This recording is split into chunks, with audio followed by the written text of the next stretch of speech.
Hey everyone, Chasta here for 1077 The Bone and Soundwaves TV. I'm stoked to be on the line with Robert DeLeo. How are you today? I'm well. I had a bit of a rough morning. I thought I lost my wallet this morning, so I've been digging around everywhere, Oh, trying to, that feeling where it's just like, boom, it's you the know. worst. Please tell me you found it. I did find it, Woo! and That's I good. put it where it was supposed to be. That's That's the rough part of it. it's almost always the case. I hate to say that and be that person, but they always say go right back to where you think you left it, right? I Yeah. know, it's so annoying. Yes.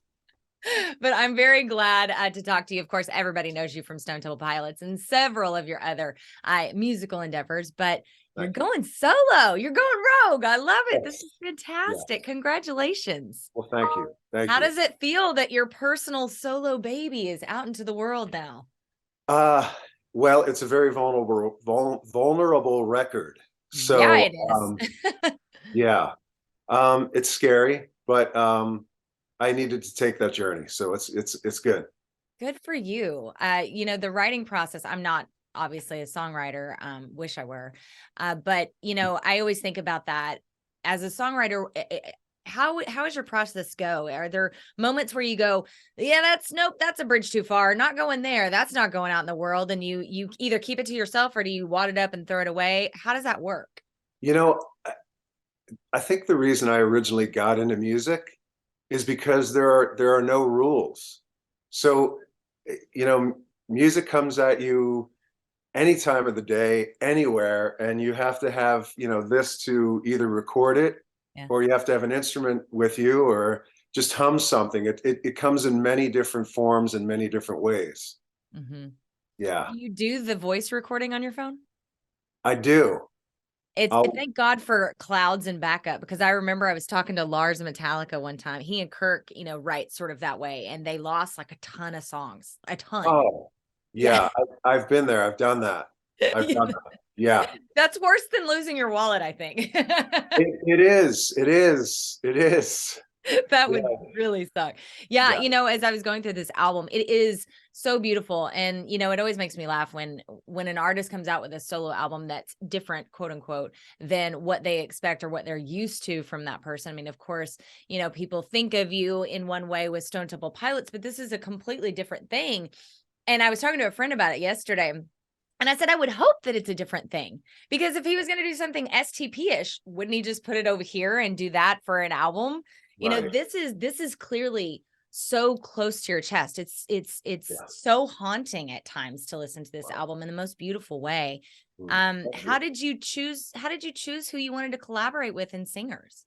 You know, I had people in mind, and when the songs were being written, I from the beginning I pretty much knew who I wanted to have on these songs, Mhm, whether it be a baritone or whether it be a tenor or a mhm. female or a male. I kind of already knew where I was going with the songs. The first person I reached out to was Tim Bloom from the Mother Hips, Sure. who sang a couple of songs on there. She Brings the Rain and Lessons Learned on there. So I reached out to Tim first. Pete Shoulder, uh, amazing vocalist from England. And then I've got Cara Britz, sang a couple songs. Jimmy Necco, uh, Love him. yeah, Jimmy's amazing. And Johnny Irion sang, and some background vocals from my friend Cassie Modisette, who did some back vocals along with me. And just everyone was so gracious in helping out. So when you say your friend Cassie, are all of these people your friends? Like, is that just inside of your network, or did you have to reach out and go, "Hey, I really love your work. Could you work with me?" No, I pretty much had these people in mind as, coming from a friendship Cool. place. Which So, probably makes it, I would assume, easier to work with on such a personal album. the one thing I have to say about everyone is, for someone to call you and say, "Can you sing this? Can you sing my lyrics and can you sing my melody and hopefully you get it?" Yeah. Everyone did, and everyone was so gracious about, putting down, I don't know, ego or whatever, because sometimes you can do that and somebody go, "Well, I think I got something better and Yeah. I'm Oh not yeah. really into that." And but everyone was so open to it, which Yeah. was amazing. Oh, that's great to hear. Well, you do sing one song, the last song, which I feel like maybe, I don't know, is it the most personal? It's certainly one of the most haunting songs on Mm. the album. Is This Goodbye? Why did you choose to sing that one in particular?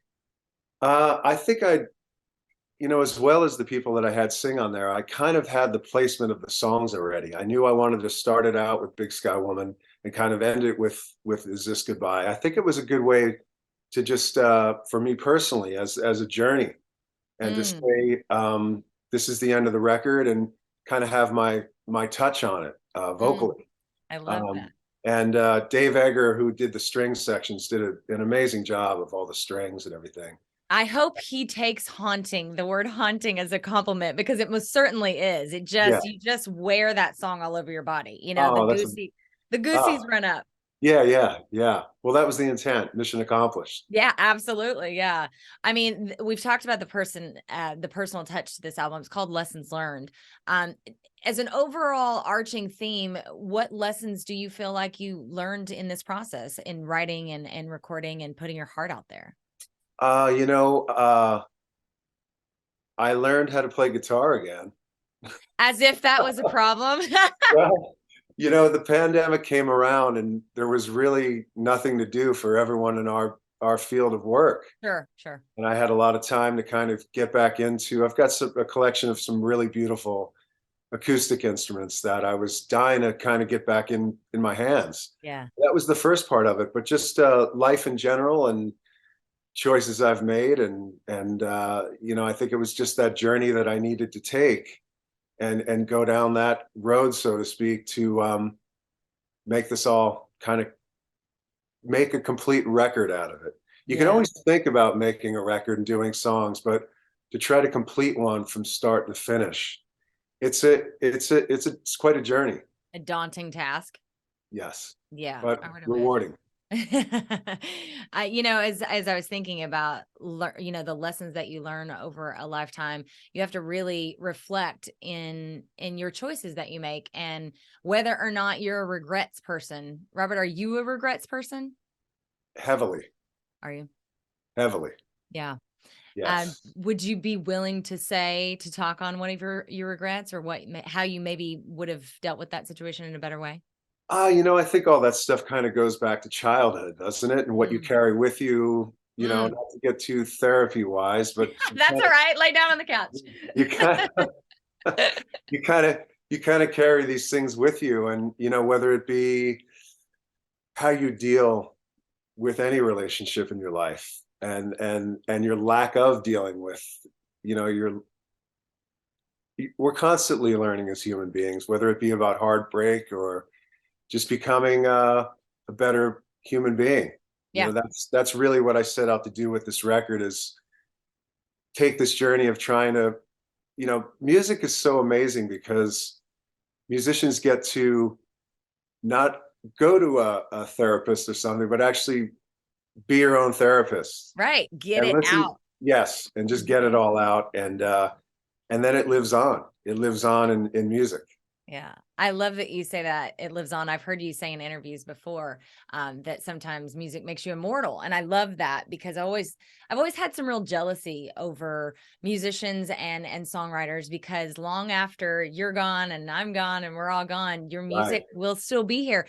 Uh, It surmise that for me because that's just mind blowing. Like, how cool is that you get Well, to leave all of these treasures behind for people to, find forevermore? it's something that I'm still trying to comprehend, Yeah. because I always look at the people that inspired me, and Hmm. I know what that music means to me that they wrote. Yeah. So I really had this thing in the back of my mind that those people, I wanted to make those people proud Oh, with this record. I really wanted to make those people proud, yeah. and that's what I was living up to, that level of what that music does to me. Yeah. So being a fan of music, I think everyone sets out to make the best record they can make. Sure. That's really what the intent was. Just sound wise, feeling wise, just everything. Just make the best record possible.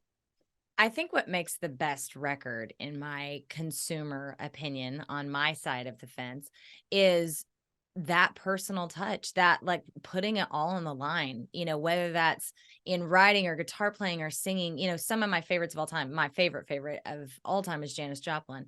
And if Oh, you look at her from a technical perspective, if she were on one of these shows, whatever, American Idol or one of those dumb shows, she probably wouldn't make it because she's not the total package, right? But what I connect with her and so many others is that feeling and that emotion and that oh, absolutely. raw, just like, I'm gonna cut myself open and let you have everything. Yes. That's the vibe on this album. That's what I'm Yes. getting. Well, I did it in a more, I guess, gentle Yeah. approach, but Yeah. I know that feeling though of just slicing yourself open and Yeah. letting It's everyone see. it's how it must feel. Like I said, Yeah. I don't know that from experience, but it's certainly how it must feel. You talk about your inspirations. What's a song that you wish you would have written? Oh, there's many. There's a lot of Gordon Lightfoot songs that I wish I wrote, and Yeah. there's a lot of, Led Zeppelin songs I wish I wrote. I mean, all the stuff that we grew up on. It's Yeah. just an amazing time in music. I mean, how could you not be inspired? Uh, so many bodies of work that were just part of our insides now, our DNA. And part of the fabric of our lives, right? The It blanket, really quilt, is. the quilt that's woven together to make all the stories that are who we are. It is. I won't lie to you. Your music is a big part of that for me. Oh, This is a funny story. So I remember when Core came out, and my mom, I was pretty young. My mom was walking by my bedroom door and she hears Dead and Bloated, and she thought, Robert, I swear to God, she thought she lost me. She was like, that's it. She's gone to the devil. I've lost my baby. Satan. Yeah. Satan. Yeah. To Yeah. be fair, I am from the Bible Belt, from Oklahoma. So, I, there's I, a real like, I heard it in your voice a little bit. yeah, yeah. You should hear me when I drink. I'm like an old Irishman. The more I drink, the more it comes out. But it's so funny to me that she had that moment about you guys. But I do have a personal question I just have to ask you Yes. about that era, because I've gotten in arguments about this, and I need it straight from the horse's mouth. So Yes. when people start talking about the 90s era, they always throw STP into grunge. And I always argue that it's not grunge, or to me, it wasn't grunge. I thought I loved grunge. I loved all the bands in it. But I also thought that you guys brought something really different to the scene that was not that. So I got to hear from you. Like, what do you think? Are you grunge, or are you alternative, or what? No, I don't think the four of us ever put any kind of name on what kind of music we were making. Yeah. We were always just, we happened to come out in a time when the people in this business were creating these terms. The buzzwords, so to speak. Yep. Right. I Yep. mean, it's a selling point. It's Mhm. all a selling point. And we got caught up, as well as other bands, in a selling point for record companies to make money. Sure. And I think when you can obviously see that is when they start doing clothing after it. They start doing, I Yeah. mean, it's all pretty ridiculous. I mean, Interstate Love Song, grunge. I don't think so. I actually wrote that as a bossa nova song. There you That's what go. it started out as. Absolutely. I'm a big jazz and blues person. So and maybe that's what I'm picking up on. And that's why I really almost get aggressive with separating it a little bit. And Thank you. that is not saying anything bad about grunge. Like I said, like some of those bands are some of my other favorite bands of all time, but it's Yeah. just, when you're a music lover to the, to the bone, like a Yes. purist, you'll get in arguments about this. No, but you have to have a knowledge of music to get in the argument. That's true. And Uh, jazz is one of those things that you have to know. I derive a lot from jazz. I can hear it. It's in there. I mean, the chords for Oh my God. I love that you're grabbing your guitar right now. You're making my day. this is how Interstate Love Song started out.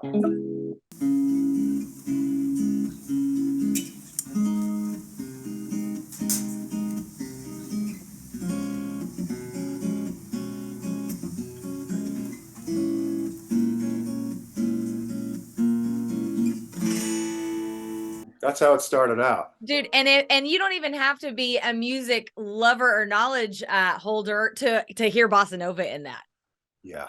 And I'm sorry, that's just not grunge. It's so much different than that. Thank you. I win my argument, and I Yes. got a little guitar from Robert DeLeo himself. I'm done. I quit. I retire. I'm over it.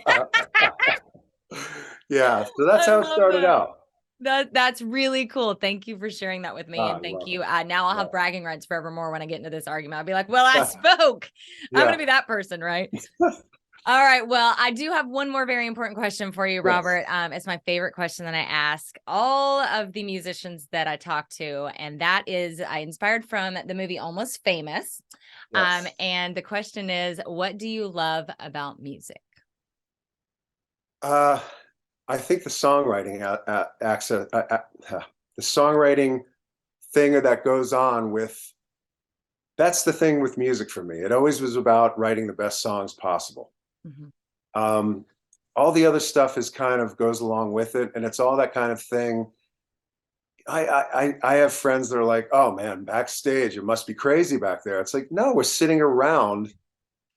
No one, it's all this lore that Oh, people yeah. create.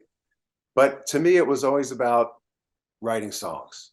It was always about writing the best songs as possible, because that's what you're going to ultimately live with. And that's going to live on longer than all of us. I mean, it really is.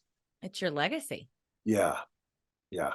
That's But your it's hard to stamp on it. comprehend sometimes. Yeah. I mean, it probably comes with a little bit of natural pressure, you know? Yeah. I still get excited about hearing the songs on the radio. It Well, still I makes me play the feel like a crap little out of kid. your songs, and Thank I you. have for 20 something years. Thank you. Thank you. I appreciate that. Thank you.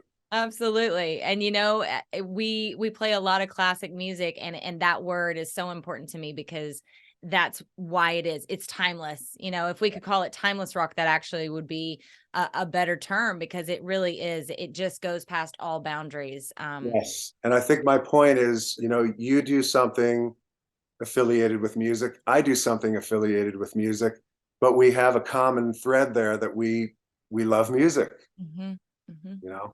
I love it and respect it and appreciate it. It's Yeah. fantastic.